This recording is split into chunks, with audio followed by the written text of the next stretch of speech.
Hey everyone, and welcome back to another video. And in this video I'm going to show you how to change your payout schedule to daily on eBay. Now this video is going to be particularly useful for individuals.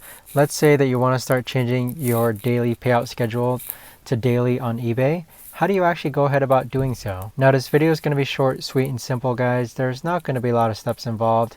Now in order to do this, let's first hop onto our eBay app. Next, what you'll do from here is that on the bottom right hand corner, you want to click on selling. And then afterwards, underneath payments, you want to click on your total funds, $4.18. Next from here, you want to click on payout schedule equals daily. And then this is where you're going to change your payout schedule.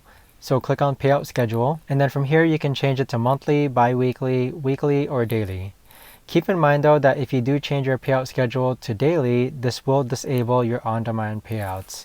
But that right there, guys, is the best and easiest way that I know of to actually go ahead and change your payout schedules to daily on eBay. If you guys know of a better or easier way to actually do this, let me know in the comments down below. I would love to know. Thanks so much for watching, everyone, and I'll see you guys all in the next video.